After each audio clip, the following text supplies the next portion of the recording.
नमस्कार, सूर्य computer academy में आपका स्वागत है। आज अपन जो RSCIT का एग्ज़ाम होने वाला है 21 तारीख को, 21 दिसंबर 2025 को जो एग्ज़ाम होने वाला है उसमें आने वाले मोस्ट इम्पोर्टेंट क्वेश्चंस के बारे में अपन परिचर्चाएं करेंगे एक गेस्ट पेपर के द्वारा। देखिए, सबसे पहले अपन समझ लेते हैं कि देखो यहाँ पर दिया गया है आपका प्रश्न नंबर फर्स्ट। विंडोज़ में वह एरिया क्या कहलाता है जहाँ पर वॉलपेपर, आइकन और टास्क बार दिखाई देते हैं। सबसे पहले तो अपन समझ लेते हैं कि वॉलपेपर माने बैकग्राउंड, आइकन माने जो फाइल एंड सॉफ्टवेयर होते हैं उनको आइकन कहते हैं। टास्क बार जो अपने सबसे नीचे वाला भाग होता है डेस्कटॉप के अंदर देखे जाने तो सबसे नीचे वाला भाग होता है उसको टास्क बार कहते हैं।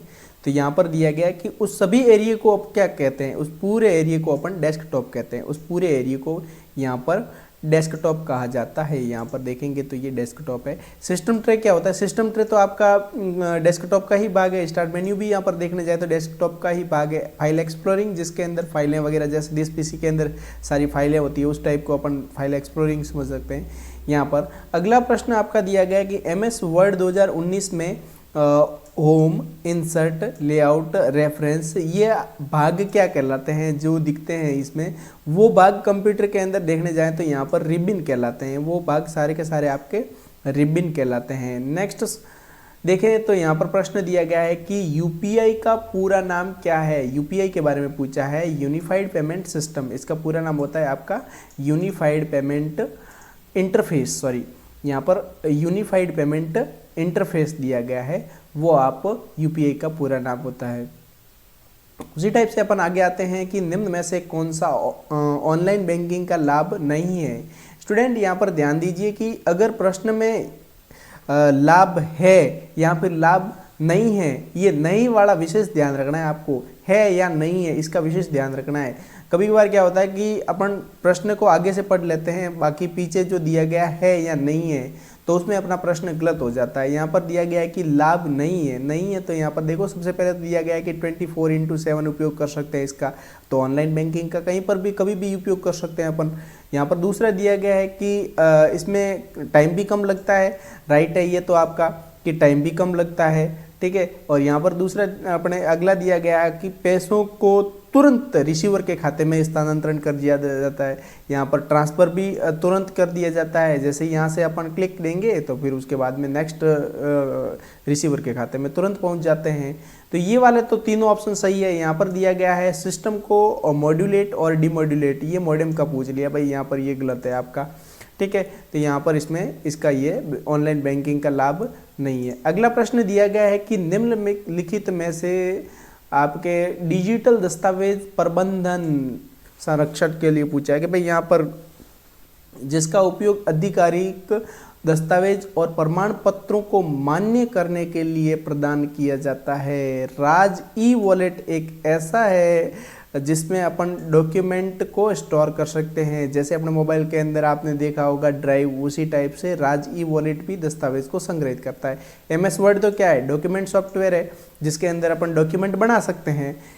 उसी टाइप से अगला प्रश्न दिया गया है कि आपका कंप्यूटर पर अंडू करने की शॉर्टकट की पूछा है। आपको अंडू करने की स्टैंडर्ड शॉर्टकट की क्या है? तो यहाँ पर जो दिया गया है Ctrl+Y। Ctrl+Y का तो मतलब होता है यहाँ पर रीडू, और Ctrl+X का मतलब होता है कट करना, और Ctrl+K का मतलब होता है हाइपरलिंक से। तो यहाँ पर दिया गया है Ctrl+Z, ये आपके अंडू करने की शॉर्टकट की है इसके अंदर, ठीक है। आगे अपन आते हैं तो पावरपॉइंट 2019 में स्लाइड शो शुरू करने का पूछा है कि स्लाइड शो को शुरू करना है आपको तो कौन सी कुंजी का यूज करेंगे तो आपके पावर पॉइंट में स्लाइड शो शुरू हो जाएगा। तो यहाँ पर देखो F5 शॉर्टकट की, F5 कीबोर्ड की प्रेस करेंगे तो आप स्लाइड को शो शुरू कर सकते हो। दूसरे ऑप्शन में दिया गया है आपका स्लाइड शो मेन्यू में व्यू शो को भी अपन यूज करेंगे मैनुअली तो भी आप उसका स्लाइड शो स्टार्ट हो जाएगी। और रिहर्स टाइम तो कंप्यूटर में जो स्लाइडें होती है उसका सब पावर पॉइंट में जो स्लाइडें होती है उन सभी को चलाने के लिए उनका टाइमिंग सेट करने के लिए रिहर्स टाइम होता है। तो यहाँ पर जो करेक्ट ऑप्शन है आपका ऑप्शन नंबर A तथा ऑप्शन नंबर B। तो यहाँ पर कहीं दिया हुआ होगा, यहाँ पर दिया हुआ है आपका ऑप्शन ए तथा बी बोथ दोनों सही है आपके। ठीक है, नेक्स्ट प्रश्न में अपन आते हैं। यहाँ पर दिया गया है कि निम्नलिखित में से बैंकिंग उद्योग द्वारा बड़ी मात्रा में चेक को संभालने के लिए किस का उपयोग किया जाता है। देखो, जो बैंकों में चेक को पढ़ने की जो मशीन होती है, चेक होते हैं अपने, उसको पढ़ने की मशीन होती है, उसको MICR कहते हैं, magnetic ink character recognization, magnetic ink character recognization. ठीक है, OMR तो ऑप्टिकल मार्क रीडर होता है। कैप्चा कोड जो सेल्फ कंप्यूटर के अंदर जो सेल्फ बूट होता है उसको रोकने के लिए अपन कैप्चा कोड का यूज करते हैं।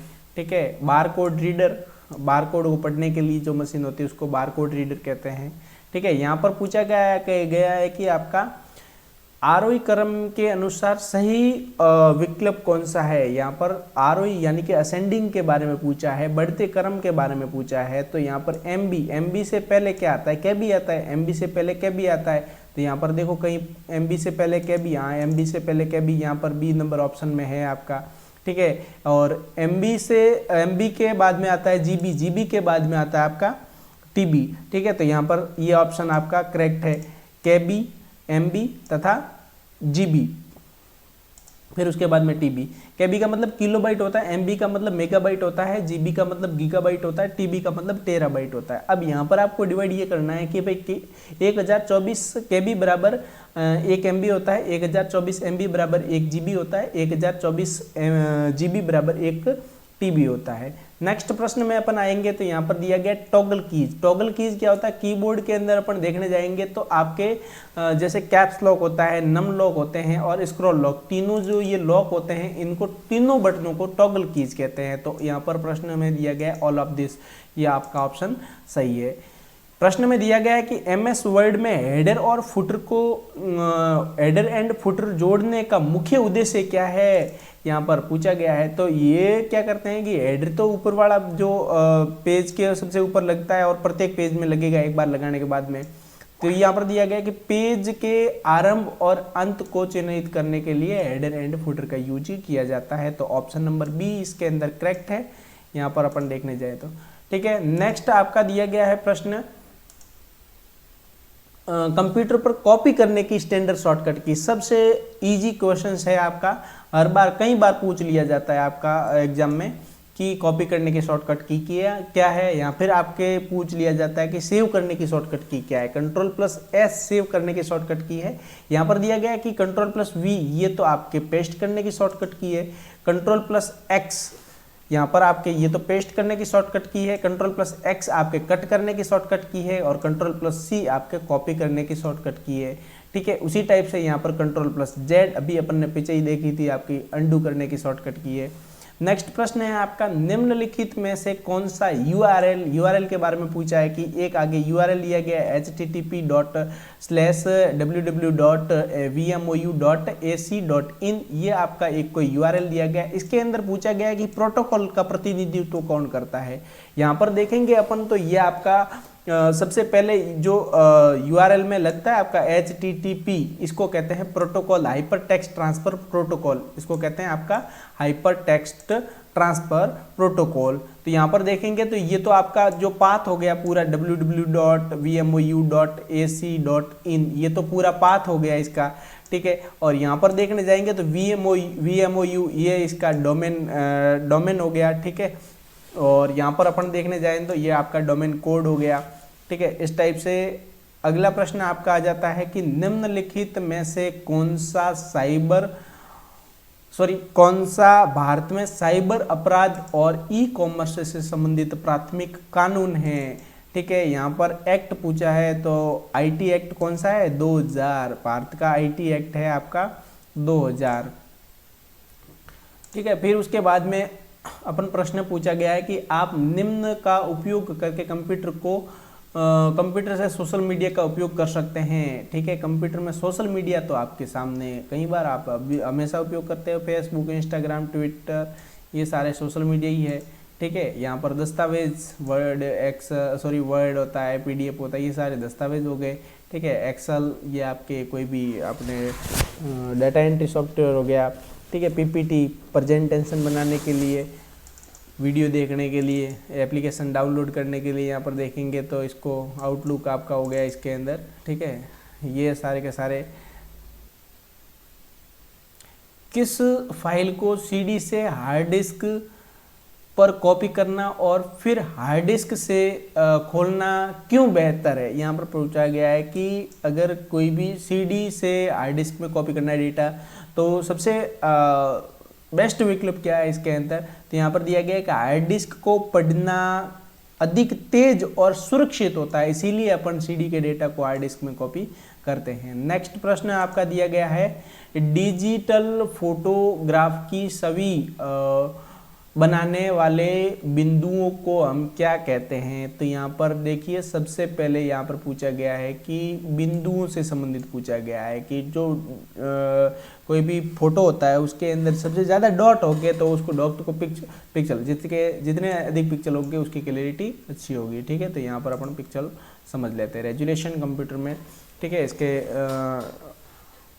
अगला क्वेश्चन दिया गया आपका स्टेटमेंट का। स्टेटमेंट में दिया गया है कि एनवीएसपी मतदाताओं को अपनी मतदान प्रविष्टि को ऑनलाइन सुधार करने की अनुमति देता है। एनवीएसपी करेक्ट है। एनवीएसपी वह पोर्टल है जिसमें मतदाताओं की प्रविष्टि ऑनलाइन, जैसे कि आपको ऑनलाइन मतदान करने के लिए जो वोटर आईडी कार्ड है उसको अप्लाई कर सकते हैं, उसके अंदर करेक्शन कर सकते हैं। उसी टाइप से अगला स्टेटमेंट दिया गया है कि आईआरसीटीसी उपयोगकर्ताओं को ऑनलाइन रेलवे आरक्षण में मदद करता है। हाँ, ये भी करेक्ट है आपका ऑप्शन कि भाई आईआरसीटीसी, इससे अपन रेलवे की टिकट कंफर्म कर सकते हैं, टिकट की आरक्षण ट्रैकिंग कर सकते हैं, अपनी स्थिति ट्रैकिंग कर सकते हैं, वो सारे इसके अंदर मिल जाते हैं। तो यहाँ पर दोनों ऑप्शन करेक्ट है। पूछा क्या गया है कि निम्न में से कौन सा उचित विकल्प है, सही है, ठीक है। यहाँ पर सही पूछा है तो सही दोनों करेक्ट है, बोथ ऑफ करेक्ट, ठीक है। ऑप्शन नंबर आपका डी। नेक्स्ट स्लाइड में अपन आते हैं तो यहाँ पर प्रश्न दिया गया एमएस एक्सेल 2019 में फंक्शन उस सेल को गिनता है जो खाली नहीं है। यहाँ पर पूछा गया कि खाली नहीं है यानी कि उसके अंदर डेटा है, उसको काउंट करने के लिए अपन काउंट फंक्शन का उपयोग करते हैं। तो यहाँ पर ऑप्शन नंबर ए करेक्ट है। ये फंक्शन है वो अगर कोई सेल उसके अंदर खाली है, एक्सेल के अंदर कोई भी सेल खाली है तो वो उसको काउंट नहीं करेगा, ब्लैंक को काउंट नहीं करता है काउंट फंक्शन, ये ध्यान रखना है अपन को, ठीक है। फिर उसके बाद में अपन आ जाते हैं कि सेल की रेंज के लिए सेल रेफरेंस, जो सेल B1 से स्टार्ट होकर कॉलम जी और नीचे 10वीं रो तक जाता है उसको क्या कहते हैं। तो डिवाइड कर लो आप, B1 फर्स्ट स्लाइड है आपकी, ठीक है। और लास्ट स्लाइड क्या है, G10 B1 G10, यहाँ पर देखेंगे तो B1 G10, और ध्यान रखना है आपका, ठीक है। यहाँ पर जो B1 और G10 तो सब जगह दे रखा है, बट बीच में क्या आना चाहिए, तो हमेशा सेल को डिवाइड करने के लिए यहाँ पर जो यह कॉमा दे रखी है ये आपकी सेल को डिवाइड करती है, ठीक है।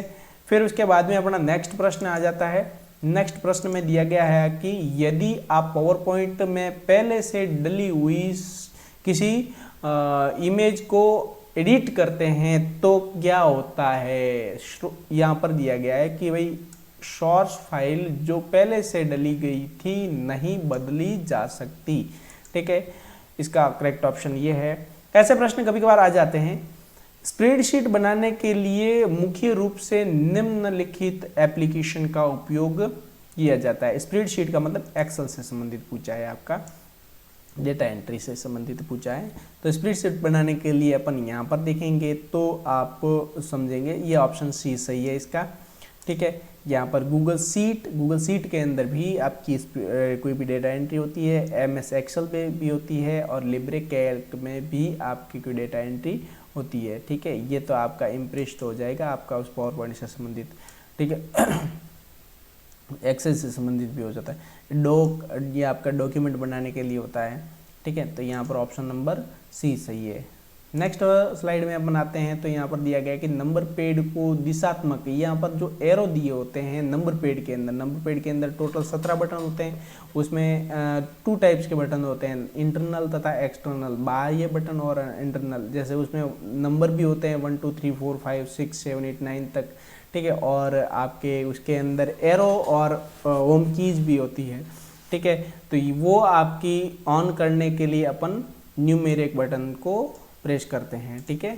यहाँ पर अपन न्यूमेरिक लॉक होता है उसको ऑन करेंगे तो यहाँ पर आपके सारे के सारे वो बटन वर्क करेंगे, ठीक है। फिर उसके बाद में अपना आ जाता है MS एक्सेल 2019 में सबसे ऊपर बाईं और सेल का एड्रेस क्या है, सबसे ऊपर वाली सेल A1 होगी, हमेशा ध्यान रखना।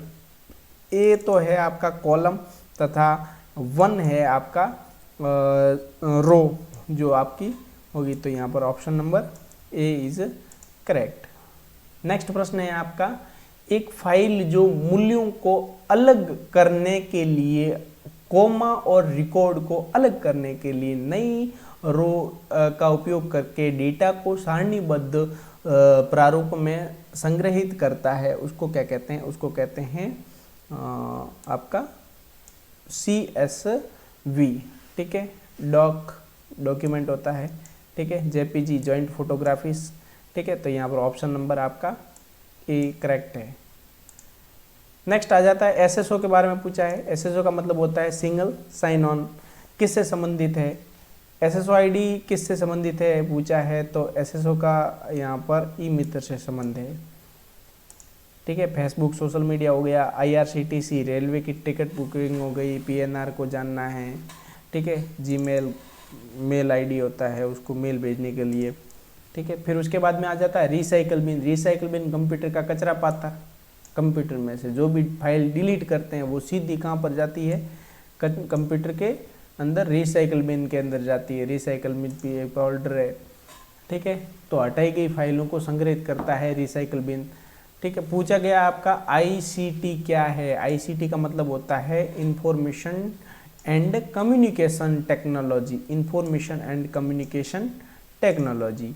नेक्स्ट प्रश्न में अपन आ जाते हैं प्रेजेंटेशन का संग्रह है। प्रेजेंटेशन का संग्रह है, देखिए यहाँ पर दिया गया है आपका स्लाइड, बहुत सारी स्लाइड मिलकर एक क्या बनाती है, आपकी प्रेजेंटेशन बनाती है। बहुत सारी स्लाइडों से मिलकर एक प्रेजेंटेशन बनाई जाती है। नेक्स्ट प्रश्न है आपका, कंप्यूटर का प्राथमिक उद्देश्य खाली जगह को प्रोसेस करना और उसे सूचना में बदलना है। तो यहाँ पर अपने ब्लैंक में क्या आएगा, डेटा।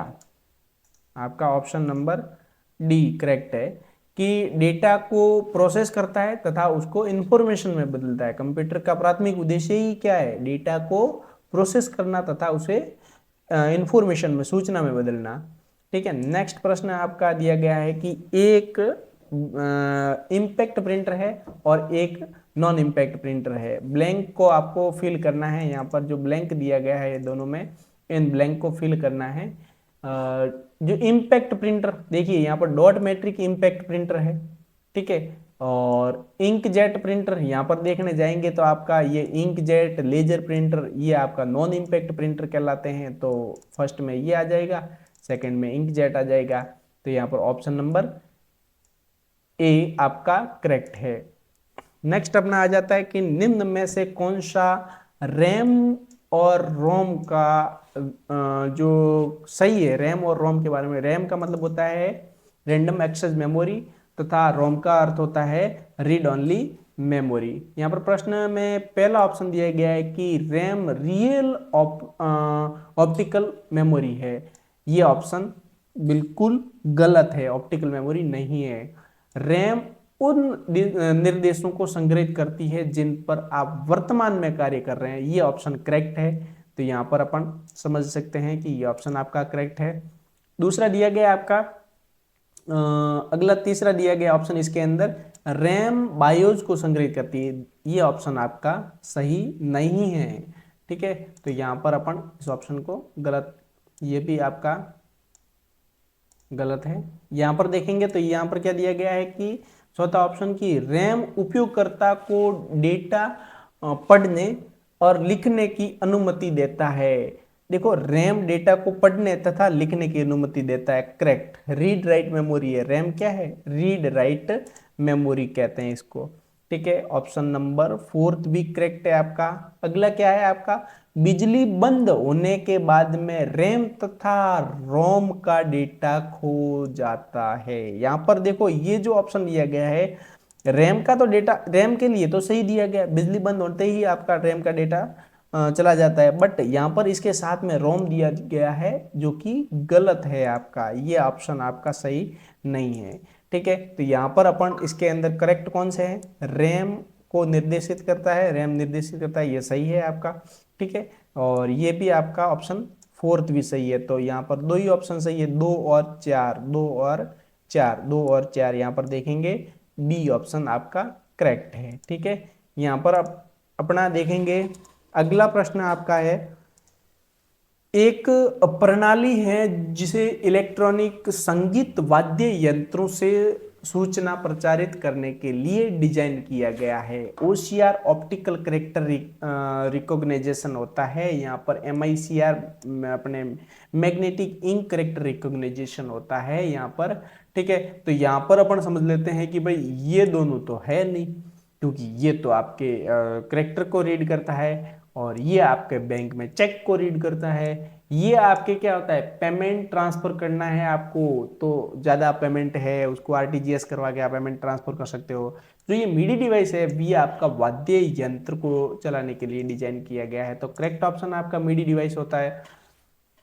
अगला प्रश्न दिया गया है कि खाली जगह का उपयोग जानकारी एकत्रित करने और विश्लेषण सर्वेक्षण के लिए किया जाता है। देखो यहाँ पर अपन कभी कभार होता है ना कि भाई कोई डेटा एकत्रित करना आपका, जैसे मोबाइल नंबर हो सकते हैं, किसी भी संस्था में आप काम कर रहे हो तो वहाँ से आपको लोगों के मोबाइल नंबर या फिर उसका नाम रिकॉर्ड वगैरह एकत्रित करना है, तो उसके लिए अपन गूगल फॉर्म बनाते हैं, गूगल फॉर्म, तो वो फॉर्म फिल करते हैं तो उसके डेटा सीधे अपने पास में आ जाते हैं।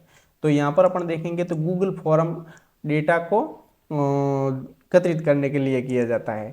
ठीक है, अगला प्रश्न आपका दिया गया है कि निम्नलिखित में से कौन सा इनपुट डिवाइस का उदाहरण है। इनपुट पूछा है आपका, इनपुट पूछा है, इनपुट के प्रश्न आ सकते हैं आपके 1-2। ठीक है, तो इनपुट और आउटपुट के डिवाइस में ये ध्यान रखना है आपको कि इनपुट डिवाइस से डेटा कंप्यूटर अपने अपने पास से डेटा लेता है, कंप्यूटर जिस डिवाइस से लेता है वो सारे के सारे इनपुट, और जिससे बाहर देता है वो सारे के सारे आउटपुट, ये ध्यान में रखना है आपको।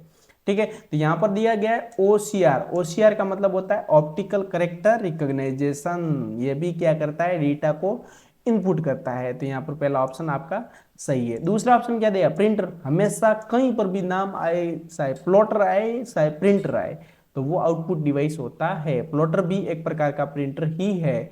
और मॉनिटर, मॉनिटर आपको पता ही है, मॉनिटर आपका आउटपुट डिवाइस है। ठीक है, और स्पीकर भी आपका आउटपुट डिवाइस है। इन प्रश्नों को आपको ध्यान में रखना है, आपके इनमें से कोई न कोई ऑप्शन में से भी प्रश्न बन सकते हैं, तो विशेष तौर पे एक बार इनको रीड कर लें। और बाकी आपको पता ही है आपका पेपर होगा वो आपका OMR शीट से होगा। और बेस्ट ऑफ लक आपके 21 तारीख के एग्जाम को। Thank you.